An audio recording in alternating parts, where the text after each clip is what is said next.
Bon, je vous laisse digérer tranquillement le fait que vos ancêtres n'étaient pas gaulois, mais il y a encore plus grave. Il y a encore plus grave. Ah, le temps passe vite. Oh là là. C'est que tous les pharaons qu'on vous a appris à l'école étaient également noirs, jusqu'à très très tard en fait. Toute la civilisation pharaonique, donc là on est en moins 2570, c'est le roi de la 3e dynastie, donc voilà. On voit ici de profil, donc il y a des caractéristiques morphologiques, bon j'ai pas le temps de rentrer dans les détails, et vous remarquez que son nez est complètement éclaté. Voilà, donc ça c'est son gouverneur, c'est celui qui a battu la fameuse pyramide de Saqqara, moins 2600 avant Jésus-Christ. Donc on voit également qu'il a le nez cassé et une coiffe tout à fait occidentale. Donc ça c'est 2700 également avant Jésus-Christ. Ça c'est le dernier souverain de la 3e dynastie. Donc on voit un profil également typiquement européen que vous pouvez voir évidemment. C'est assez flagrant avec une coiffe tout à fait alsacienne, donc typique justement du sud de l'Égypte. Donc voilà, vous remarquez qu'il a également le nez cassé. Hein. Voilà, ça enfin c'est un petit peu plus tard. Donc c'est Ramsès III, c'est le plus connu, qu'on vous présente souvent à l'école, mais on vous présente pas cette version-là à l'école. Hein. On vous le montre sur un hiéroglyphe. Donc également un profil tout à fait négroïde, comme on dit, et à qui on a également cassé le nez. Par contre, ce qui est marrant, c'est que j'ai mis la source de Wikipédia, parce que Wikipédia, malgré qu'ils utilisent un langage, comme vous pouvez le voir, extrêmement évolué, hein, l'analyse génétique montre que Ramsès III et l'homme E, probablement père et fils, et qu'ils appartiennent tous deux à l'aplogroupe du chromosome YE1B1A13, et que l'on trouve principalement en Afrique subsaharienne. Voilà. Vous avez bien mélangé le tout. Mais bon, il est d'Afrique noire. Hein, mais il ne faut pas le dire comme ça. Donc voilà. Donc là, on est quand même en 1186 avant Jésus-Christ. Donc là, c'est les Égyptiens tels qu'ils se représentent. C'est également dans la tombe de Ramsès III que vous pouvez visiter en allant dans la vallée des rois. Donc 1200 avant Jésus-Christ montre que les Égyptiens...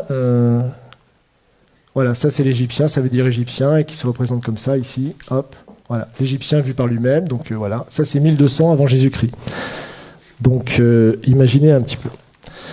Donc voilà. Et certains scientifiques, déjà un peu plus tôt, et c'est les découvertes qu'a fait Cheikh Anta Diop, c'est-à-dire que lui il a même découvert que bien avant les découvertes qu'on a fait par la science, des explorateurs, au moment des invasions de Napoléon, ou des Anglais ou des Allemands qui étaient allés en Égypte, avaient découvert que les pharaons étaient noirs, mais que personne ne voulait en parler.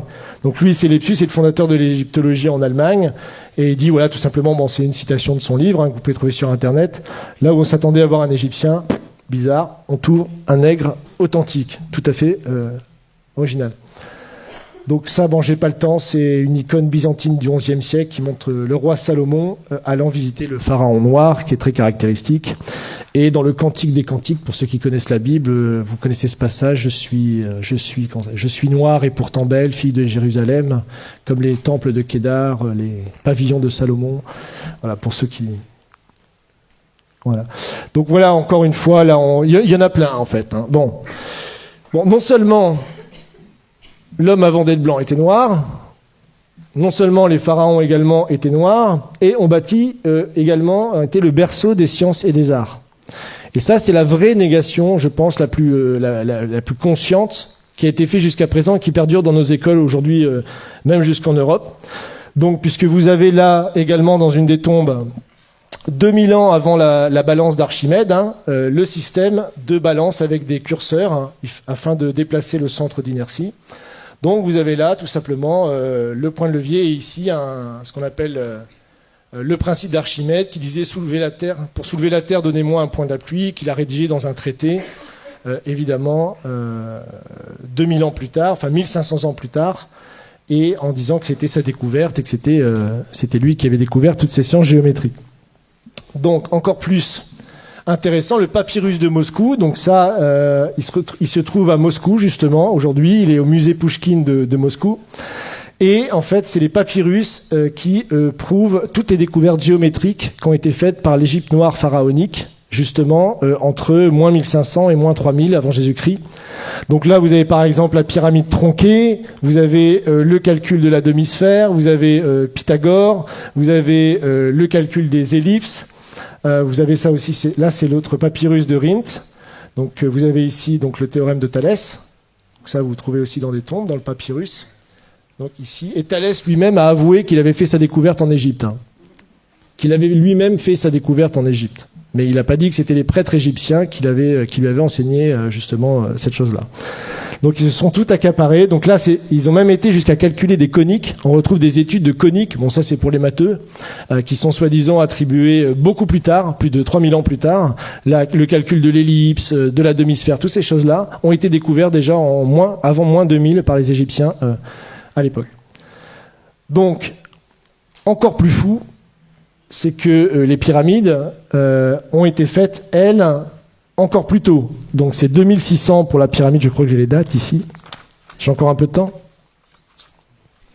Oui. Donc ça c'est la pyramide de Khéops qui a été faite en 2500 avant Jésus-Christ.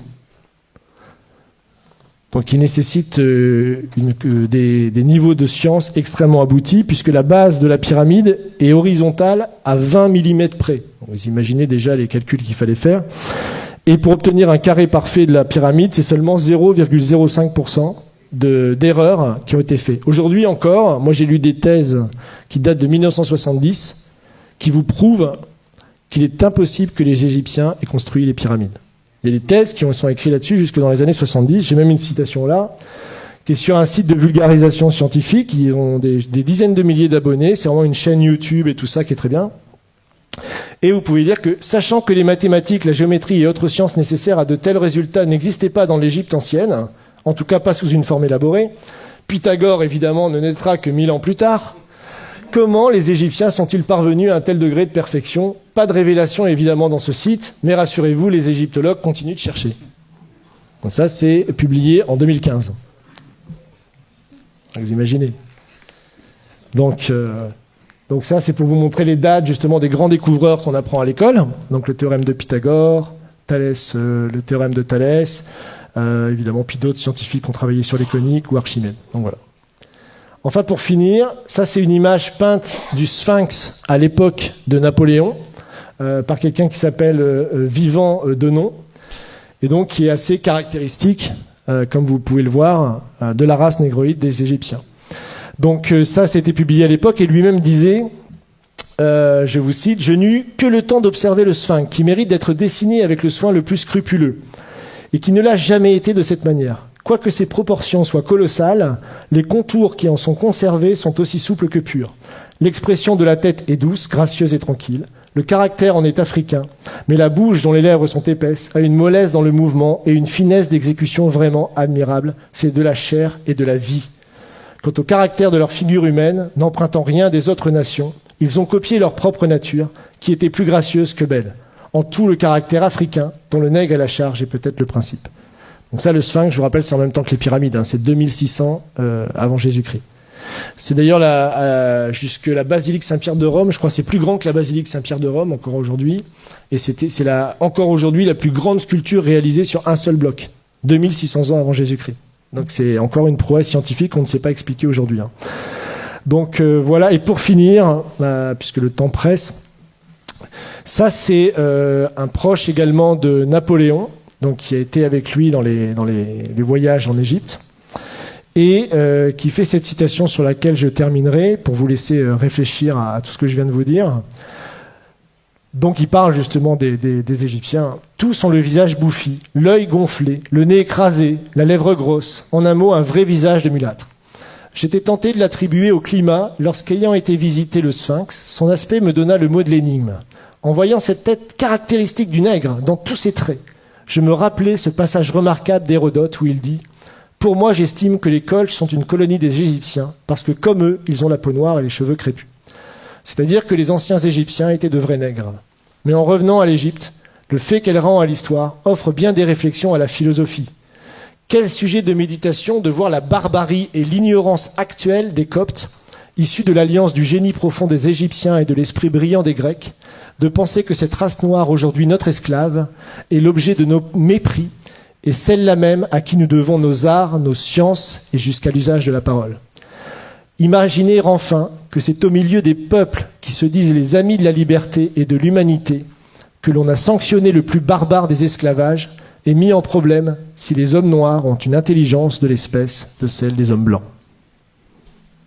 Donc ça, c'est tout le débat de l'époque pour savoir si puisque c'est la période de l'esclavage, on réhabilite l'esclavage, qui sera réaboli que plus tard en 1848.